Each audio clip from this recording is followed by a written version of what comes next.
gente vai abrir 10 minutos para perguntas por escrito, já chegou uma aqui, mas antes eu gostaria de fazer umas considerações finais, diante das falas do secretário e dos diretores. E a primeira observação é que eu fico muito contente em ouvi-los, principalmente o que foi dito, né? Primeira observação, consideração do secretário Marco Antônio, que vai trabalhar em sintonia com o ministro, até porque foi seu aluno, isso é muito normal, mas o que nos alegra muito, eu acho que todo o setor, é o secretário dizer que a SERES vai estar de portas abertas para todos os mantenedores. Essa é a primeira consideração, e isso é motivo de aplausos para o secretário e toda a sua equipe, que vai receber a todos, isso é o que a gente espera, que todos dos setores sejam recebidos, já que atender o que é bom para a educação brasileira, né? Porque o objetivo dos senhores e nosso também é fazer aquilo que for de melhor, tudo que puder ser em prol da educação superior brasileira e sempre com qualidade, né? O secretário assevera que o governo é liberal e conservador ao mesmo tempo, e a gente espera que, em sendo liberal, possa ter procedimentos liberais, principalmente defendendo o livre mercado, porque isso é um princípio constitucional. O secretário asseverou também da visão de parceria, jamais de rivalidade, para que a gente possa trabalhar juntos. Isso também é de extrema importância para nós. Nós, aqui na BMS e no Fórum, o secretário vai conhecer o Fórum de Educação Superior, que é composto por 7 associações. Inclusive, teremos reunião amanhã com o ministro e com o secretário também, amanhã às 11 horas. Então, essa visão de parceria sempre foi a nossa visão e a gente fica muito satisfeito em saber que essa também é a visão do secretário Marco Antônio. Visão de parceria, trabalhar juntos e jamais de rivalidade. Considera o papel do Estado como mediador. Nós achamos que o Estado deve ter eminentemente um papel de mediador, já que o Estado, grande Estado inchado, a gente acha que não é producente, o Estado deveria ser mínimo, deveria ser apenas regulador e mediador. Essa é a nossa visão também, é uma visão está em sintonia com a sua visão, né? O Estado apenas regulador e mediador. O secretário defende a transparência, o princípio da transparência. Nós também achamos que tudo tem que ser de forma transparente, dentro da legalidade. E defende também a agilidade nas SERES. O princípio da agilidade também é defendido por todos nós, haja vista que quanto mais ágil for o trabalho, mais processos serão finalizados, e isso para a educação superior brasileira é de extrema importância e de extrema valia. O secretário vai manter a SERES em ação, também muito importante, que nós criamos aqui, em parceria com a SERES, essa ideia. Nós convidamos a SERES para fazer esse trabalho com o secretário anterior, foi extremamente producente, e eu acho que ajudou muita gente, principalmente aqueles que não podem se deslocar de suas cidades, de suas regiões para Via Brasília. Então, essa manutenção é muito importante, a gente agradece também, os mantenedores agradecem essa manutenção. A eliminação de estoques, isso já vem em consonância com a agilidade na SERES, que já foi falado. Outra observação foi a autorregulação do setor, para que o Estado possa intervir menos. Nós também temos esse pensamento, né, já que o objetivo primacial é qualidade, todos nós lutamos por qualidade, para que o Estado possa intervir menos, né, e aqui é uma observação que deve ser feita, todos nós prezamos por avaliação, desde que a avaliação seja em consonância com a lei dos sinais, né, que a avaliação seja pedagógica e não persecutória. E a gente sabe que isso não é regra, mas não é regra, mas exceção, né? E também a fala do diretor Marco Aurélio, que veio ratificar a fala do secretário,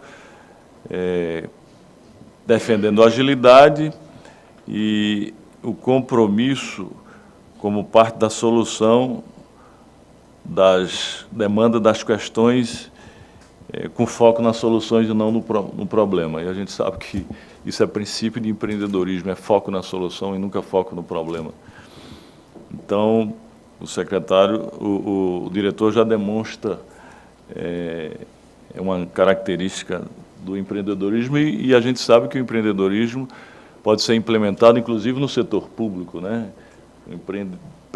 Ser empreendedor não é só criar empresa, é você criar coisas de forma muito transparente, agir, fazer as coisas acontecer da melhor forma possível para que crie benefício e gere valor e utilidade para o bem comum. Então, a gente está vendo que o senhor é detentor de característica do empreendedorismo.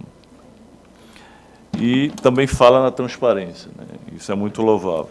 E, por fim, a diretora de supervisão, que é Leililene, nome bonito, Leililene Antônio Soares, ratifica a transparência, defende a qualidade, e isso é o que nós defendemos também, fala da integração da sua secretaria com todo o Ministério, isso é de extrema importância, porque ninguém pode trabalhar sozinho, e a gente já passou por problemas em que a secretaria ficava estanque, ficava isolada e nada acontecia.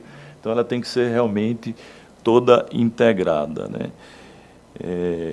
De forma que ficamos muito satisfeitos com a fala dos senhores, eu acho que todos aqui, e agradecemos imensamente.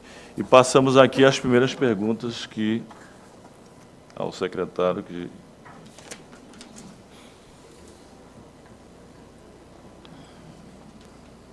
Na medida que eu puder responder, eu vou responder dentro daquilo que a gente tiver dentro da nossa alçada. Só que quem diz que o governo liberal conservador é o presidente. Então, né, apenas repetimos e seguimos, embora eu seja um liberal.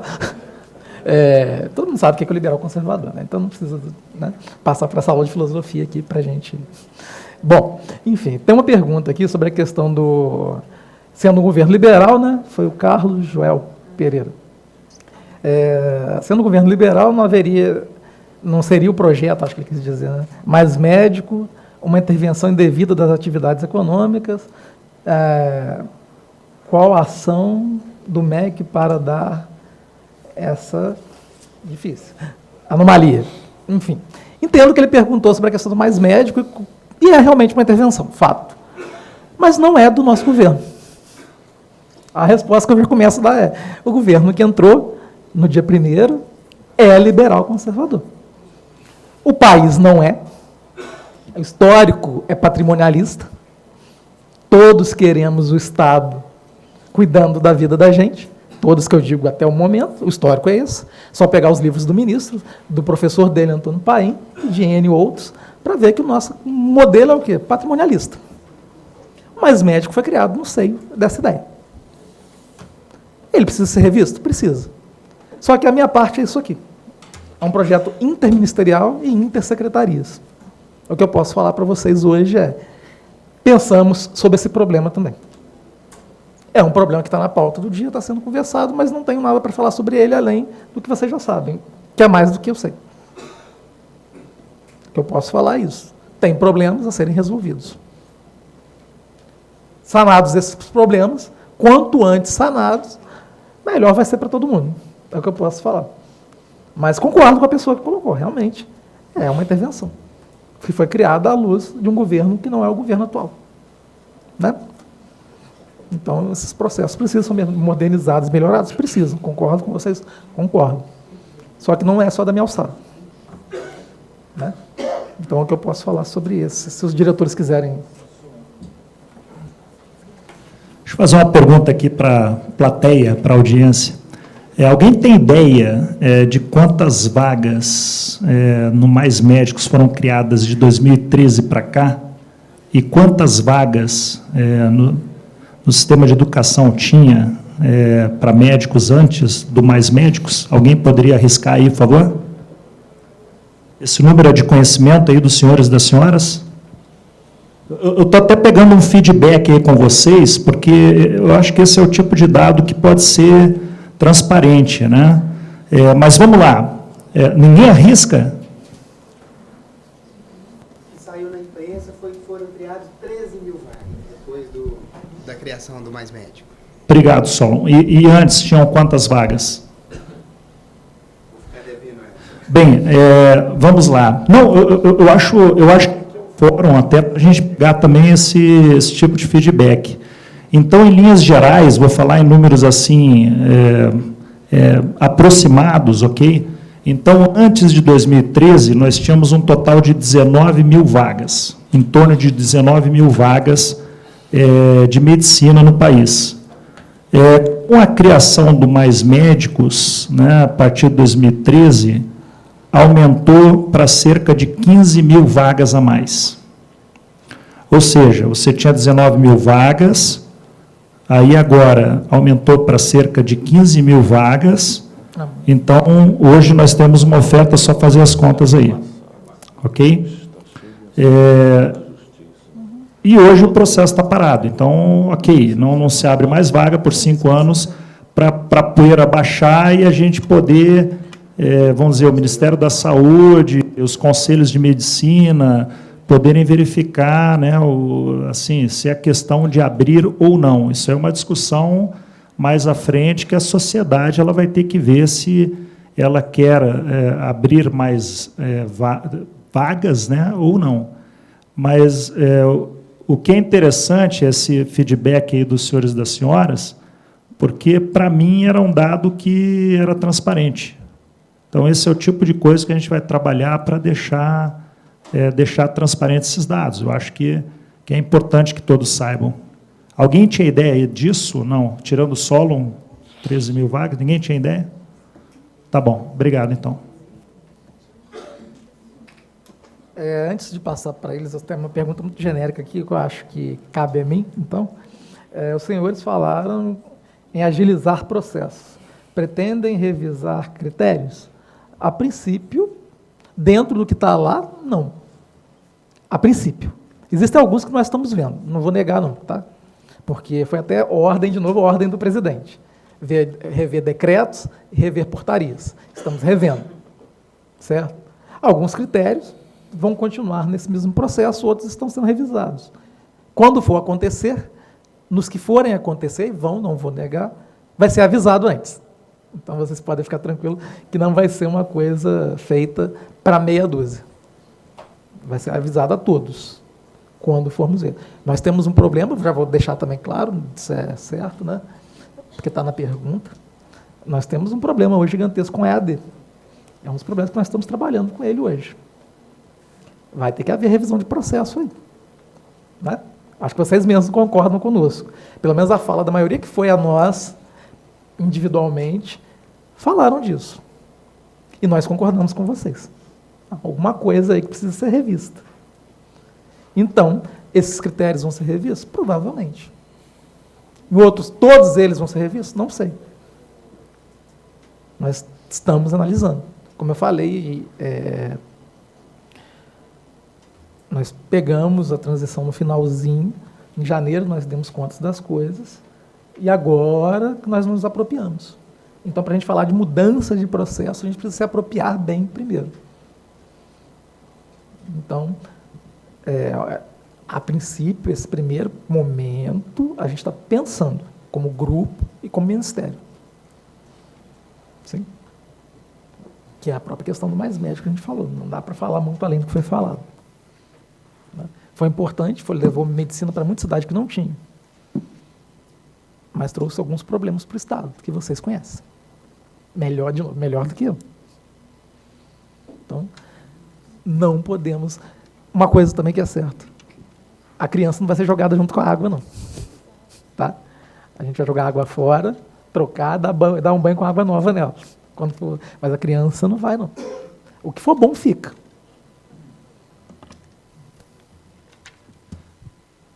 Bem, tem uma pergunta aqui para mim. Senhor Lélio Stiget, por favor, levanta o braço. Célio, perdão. Obrigado. Célio Stiget. Ok. Da Universidade Católica de Brasília, né? Obrigado pela pergunta. Bem, a pergunta é: como será o processo de autorização de cursos de direito em modalidade EAD face às novas diretrizes curriculares? Boa pergunta, obrigado. Vou responder. Estamos estudando, não sei.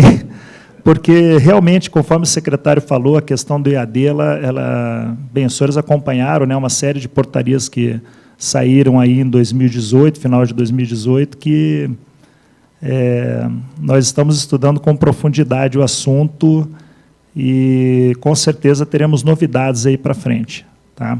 Em relação ao curso de Direito, não sei se é de conhecimento de todos, por exemplo, a própria OAB ela mandou, mas sem discriminar, sem fazer um embasamento mais profundo, né? Pediu, sem fundamentar assim, bem, digamos assim, mas simplesmente pediu para suspender tudo que é curso de Direito aí no país. Isso é uma coisa recente, mas assim, a gente tem alguns conselhos, né, que têm pedido isso aí, ou enfim. Ele sempre pede, mas eles não têm competência para tratar de... A gente sabe disso. Isso é uma briga eterna dos conselhos contra o MEC e contra o setor também. Então, assim, bem, é bom que é conhecimento de todos, né? Mas isso aqui a gente está estudando, tá no foco, não tem como te dar uma resposta agora.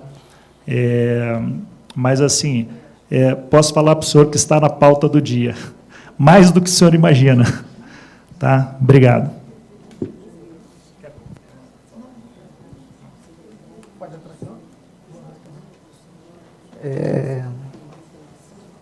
Embora, assim, falei que não ia falar nada sobre isso, mas eu vou falar. Embora, acho que se todos nós víssemos o trabalho, acho que é interessante, né? Porque aqui eu acho que estamos no meio de empreendedores, de pessoas que vêm do mercado, né? Eu acho que, assim, existem alguns conceitos novos que são interessantes. Eu acho que, na medida que nós pudéssemos ver também esses conselhos como parceiros, claro que a gente não pode aceitar tudo. Não existe, não é meu trabalho, sabe? Se vocês têm condição de oferecer o curso, eu não posso proibir. Essa é a regra do jogo. Mas eu não vou falar que a gente não vai ouvi-los como parceiros. Às vezes a crítica, e eu vim da área de filosofia, eu aprendi que a crítica é o seu melhor conselheiro. Quem te critica te ajuda mais do que quem te elogia. Então eu vou ouvi-los, vamos ouvi-los. Mas isso não quer dizer que eles vão mandar lá, não. Assim como ninguém vai, a não ser o ministro. Mas ouvir, aí eu entro na questão da pergunta, que está aqui, que é falando que todos os secretários têm esse discurso de estar aberto a ouvir, mas na hora não ouve. Eu não posso falar pelos outros. Eu posso falar por mim. Posso falar que até agora todo mundo que foi pedido, eu atendi. Se eu não atendi é porque eu não pude. Mas aí o Marco Aurélio atendeu, a Helene atendeu, o outro diretor, Marcos Helena, atendeu. Outro dia eu fiz 3 reuniões ao mesmo tempo. Uma com o ministro, atendendo um grupo, o Marco Aurélio na outra, o Marcos Helena na outra. E a Helene estava lá atendendo alguém também na sala dela. Então, na verdade, eu fiz 4. Então, eu estou atendendo. No que a minha agenda está aberta, eu estou atendendo. Então, eu posso responder ao senhor Paulo Roberto que eu vou tentar, mas o dia tem 24 horas. E dentro desse tempo que a gente está podendo, a gente está fazendo. Igual eu falei, eu ontem pedi para a minha equipe revisar a questão de atendimento por telefone, está muito ruim. Está ruim. Uma pergunta simples, um responsável por uma IES lá de São Paulo ligou, falando, vou ligar para o ministro porque o fulano não me atende. O fulano está fazendo doutorado, por isso que ele me atendeu. Nesse dia a gente liberou ele para ir para a aula.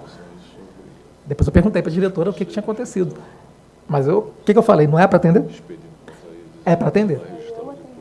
Ela atendeu. Eu atendi. E imediatamente pedi para ela atender. Pedi para o meu... Foi dado no mesmo dia. Vai dar para fazer isso para todo mundo sempre? Não. Por que eu falo a questão do telefone, do e-mail? Eu quero esses meios. Porque não precisa ter fila nas séries. Já me falaram que tinha fila, não precisa disso, eu quero acabar com isso. É ruim para vocês, é ruim para mim. Enquanto eu estou atendendo por fila, igual essa questãozinha, que era uma questão simples, eu poderia estar fazendo uma coisa útil, que é pensar essas outras perguntas mais importantes que vocês estão me colocando. Então, o atendimento é prioritário, sim, e de preferência, esse atendimento por telefone, por e-mail, porque vai evitar processos grandes, de questões simples. Então, assim, pelos outros eu não posso falar. Posso falar por nós. Na medida em que nós pudermos, que a agenda permitir, é obrigação atender.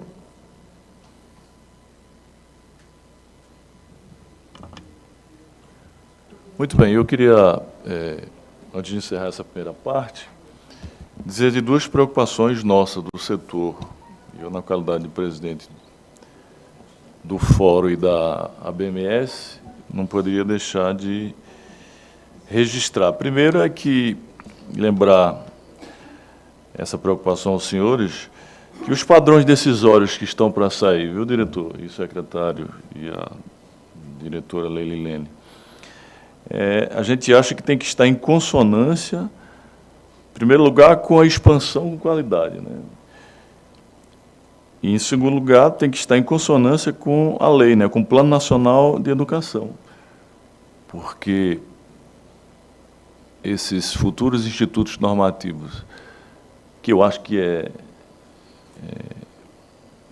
deve ser realmente analisado para serem institucionalizados, mas não pode perder de vista essas duas preocupações: expansão com qualidade e as diretrizes, as metas do Plano Nacional de Educação. E a segunda consideração é em relação aos conselhos. A gente tem muita preocupação, porque, recentemente, alguns conselhos têm expedido portarias ou resoluções, ou depende do nome que eles dão para aquele instituto normativo, dizendo que não vão registrar os diplomas de cursos de saúde via EAD, quando, na realidade, a gente sabe que essa resolução ou essa portaria é altamente ilegal, até porque quem tem competência para deliberar e disciplinar a educação superior é o Conselho Nacional de Educação e o Ministério da Educação, não ele. E a gente sabe que inexiste lei proibindo que cursos A, B ou C, principalmente de saúde, desde que tenham as aulas práticas presenciais, tenham diplomas expedidos, que sejam reconhecidos e que esses diplomas sejam registrados. E isso não foi um conselho só não, mas pelo menos 3 já fizeram isso, e que a ABMS e o Fórum vai tomar as providências legais. E se eles sabem disso, todos sabem disso, que a gente vai, porque isso é ilegalidade, e a gente quer fazer essa consideração para que isso não tenha consonância com o Ministério da Educação, né? Porque eles estão se intrometendo na política educacional do Ministério da Educação. Isso a gente não pode permitir. Os senhores que estão chegando agora, nós estamos aqui, eu estou aqui, fui presidente da ABRAF, fui 2 vezes vice-presidente da BMS e sou o atual presidente. Eu acho que dezenas de secretários já passaram por aqui. Toda vez que muda de governo, muda de secretário, os conselhos vão lá e começam a... Essa música a gente já conhece há muito tempo. Que eu acho que é um pleito justo deles também, porque eles têm que defender a corporação deles. Mas a gente acha que é uma intromissão indevida e ilegal. A única lei que permite, lei federal que permite que um curso para ser autorizado tenha o parecer, que não é vinculativa, é a OAB, somente. É o Estatuto da OAB, porque é uma lei federal. Os outros, não. Se eles conseguissem, por força da legislação no Congresso Nacional, que isso fosse promulgado, tudo bem, mas aí, enquanto não consegue uma lei como a OAB, e a OAB é apenas opinativa, né? Então a gente não abre mão de que isso seja observado, a gente faz questão de registrar aqui para que conste nos anais aqui do nosso seminário, como a fala dos senhores, que a gente viu com muito bons olhos, e agradece mais uma vez pelo pensamento republicano que os senhores estão tendo. Só para poder, então, encerrar também, agradeço novamente o convite. Espero ter dado conta de responder aquilo que foi perguntado, né? Com relação à última fala do senhor presidente, eu posso dizer que, como ele falou, somos republicanos. Então, pelo princípio republicano, segue-se a lei. Embora a gente saiba que o PNE tem números e qualidade, ele não se refere, ele fala muito em números, a gente sabe que vocês procuram também. Como eu disse, eu estava lá do outro lado, eu sei. Com relação a essa questão, vamos sempre seguir, sim, a lei. Isso vocês podem ficar tranquilos. E com relação às novas normativas, como muito bem colocou o diretor, não serão feitas sem ampla discussão com os envolvidos. Como eu falei, nosso papel é mediar. Se nosso papel é mediar, então temos que ouvir. Por fim, com relação à última questão que você colocou aí, questão dos conselhos. Sim, eu acho que eles têm direito de falar, de opinar, mas nós não julgamos sobre isso. Nosso papel nas séries é fazer o quê? Vocês sabem, de novo, melhor do que eu. Chancelar a qualidade do ensino. Tem qualidade do ensino, está chancelado. Não é isso? Não é o que diz a lei? Então, é isso. Não se preocupem. Eu acho que a questão legal, de novo, nesse ministério, está acima de tudo. Seguir as normas e a lei. E na construção de novas diretrizes, junto, regrados pela lei, em parceria com vocês. É isso. E agradeço de novo ao presidente por essa oportunidade de colocar a posição do atual MEC diante das necessidades da educação brasileira. Muito bem, nós aqui agradecemos. Então, palmas para o secretário de diretores.